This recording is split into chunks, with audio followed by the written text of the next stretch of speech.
My next question I want to discuss with you is Berg winds. Okay, so what's been given to us, once again, is a beautiful figure of Berg winds.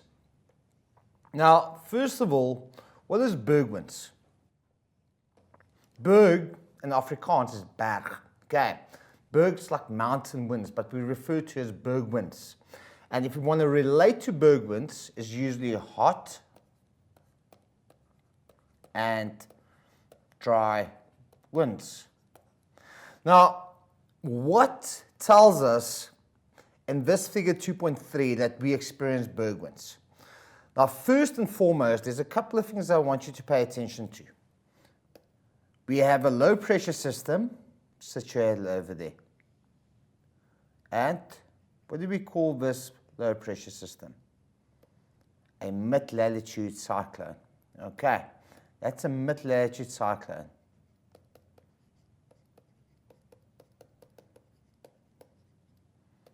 Okay, we usually experience, when do we experience these mid-latitude cyclones? During winter. Remember, attached to it is the warm front, but we never see it because it's too far down south.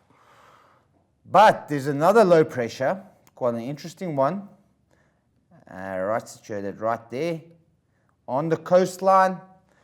What type of low pressure is that? That's a coastal low pressure moving all along the coast. But most significantly, what we see over here, we have a high pressure over the interior.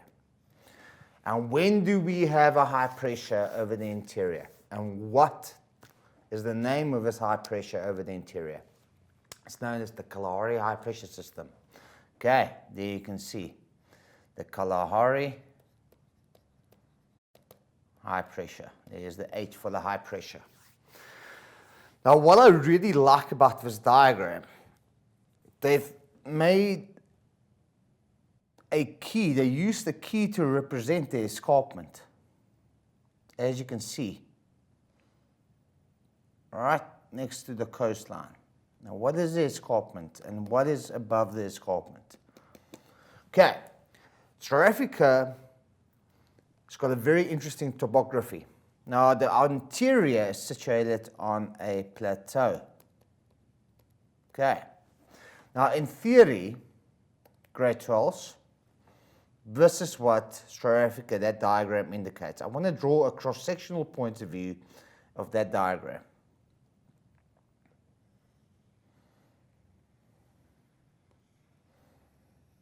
Okay. So what we have here, this flat area is known as the plateau, and we live on it. This high-lying area is the Drakensberg Mountains. Is this area that's demarcated with the black key. That's a high-lying area. That's known as the escarpment. Okay. Now, I'm going to jump between this diagram and this one. So this is the plateau. Now, to show you where the Kalahari high pressure is on our cross-section, it's situated over here. It's sinking air. What do we know about the Kalahari high pressure? It's sinking air. Okay. And down at the coastal areas, we had our coastal low pressure. Okay. Now, the Berg winds exist because how does air move? Air moves from a high pressure to a low pressure. Okay. It's known as wind. Okay. So this is the Kalahari high pressure that we have over the interior, as you can see. There's the Kalahari high pressure. It's over the interior. And I've just mentioned, I just give you the concept, definition of wind. It moves from a high pressure to a low pressure. So what happens? This air moves from the high pressure over the escarpment, down the escarpment. Now that's the reason we use the term Berg winds, because it's blowing over the mountains. Now what happens? Grade 12s, when you start and go up with altitude. Now remember, The plateau in South Africa is roughly 1,600 meters above altitude. The Berg winds is experienced at coastal regions. Okay. Now, what happens when you increase with altitude? Okay, what happens when you go and climb Kilimanjaro or Drakensberg mountains?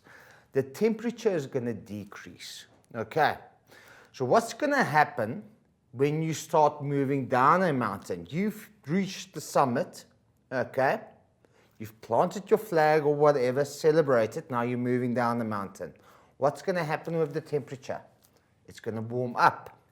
Now, if you look at my diagram, as the air moves from the plateau down the escarpment, what do we say?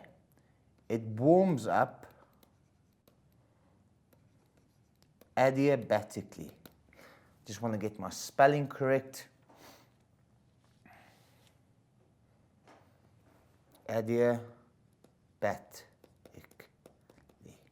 Okay, so that's what basically happened over here.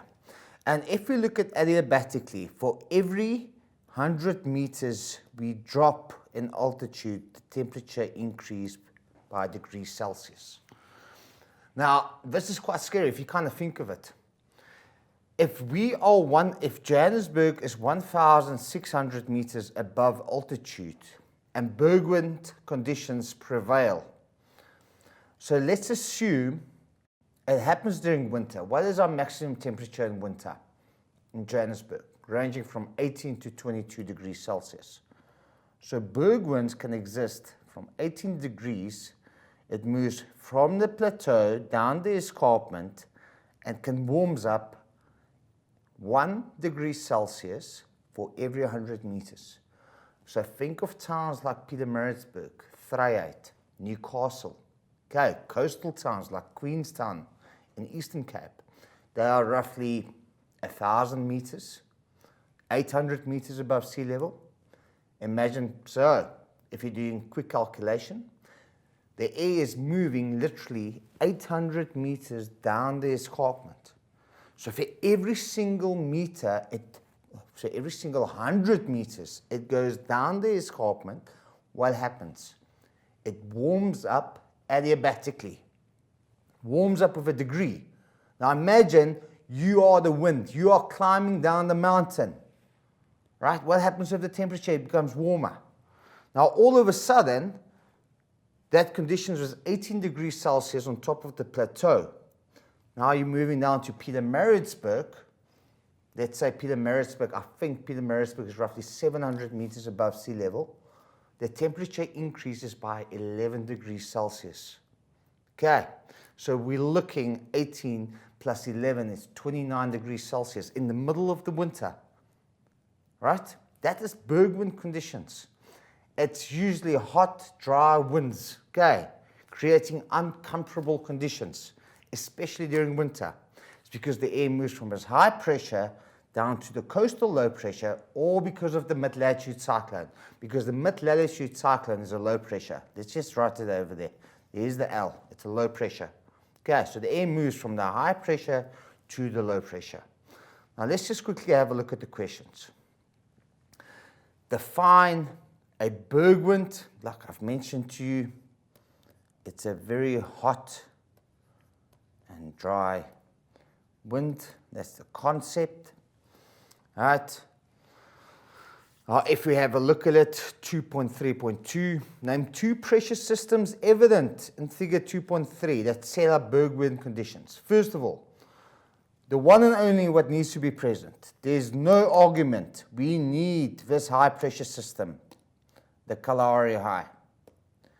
If the Kalahari high pressure is not present, Bergwinds can't prevail. Okay, because the air moves from the high pressure to the low pressure. So I can give you actually three answers. We have the Kalahari high pressure. I'll write it there. Okay, a mid-latitude cyclone.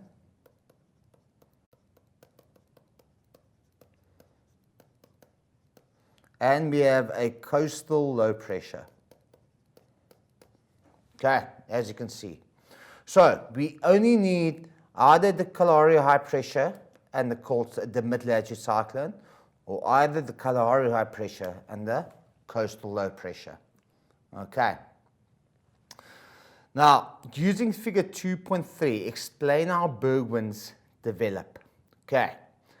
Now, I'm going to show you from this diagram, and I'm going to write it down. The air diverges out of the Kalahari high pressure over the plateau, over the interior. I'm situated over there. Okay. It blows into the direction of the low pressure system, the coastal low pressure, because air moves from a high pressure to a low pressure. Okay. As the air moves down the escarpment, it warms up adiabatically. Okay. And for every 1 degree, every 100 meters, it warms up 1 degree Celsius. Okay. Let me just write it down so you can add it to your notes. Okay. The air diverges from the Kalahari high pressure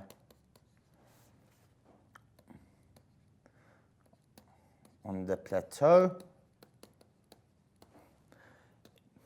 Okay, secondly, it blows towards the coastal low pressure. Okay, air moves down the escarpment.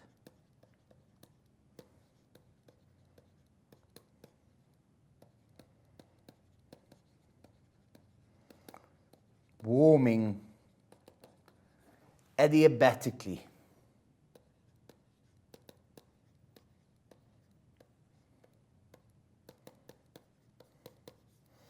Okay, it warms up adiabatically. Okay, for every 100 meters decreasing, the temperature increases by 1 degree Celsius.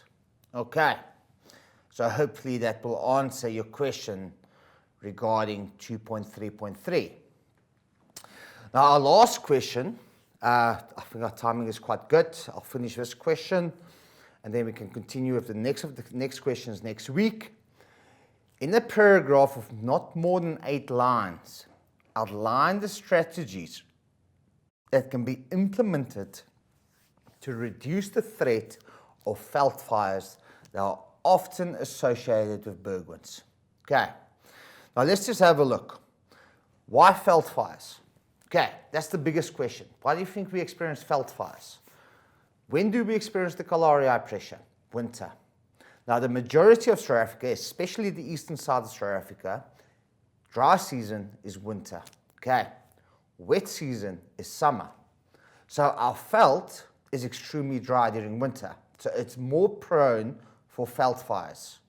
And with these winds blowing, it can create a hell of a lot of damage.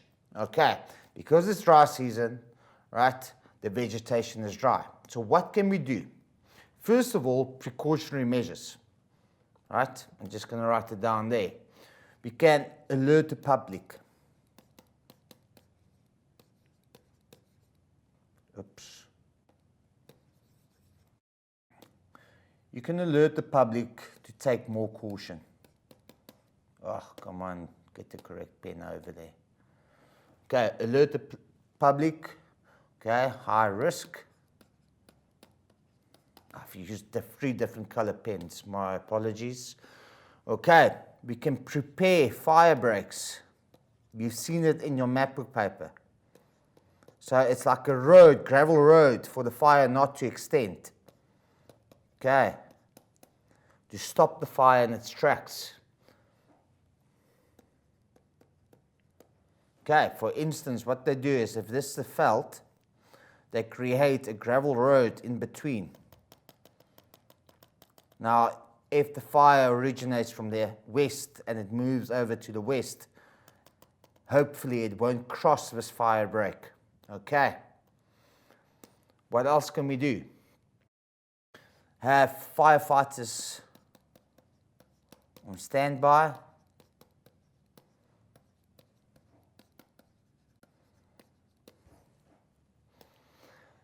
We can also say educate people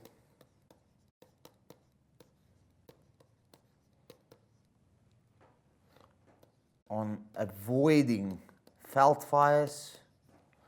I mean, it's so easy, you know, think of cigarette butts, open fires. We do enjoy a braai, and yes, so we need to be very careful. And lastly, we can also mention always have emergency numbers available.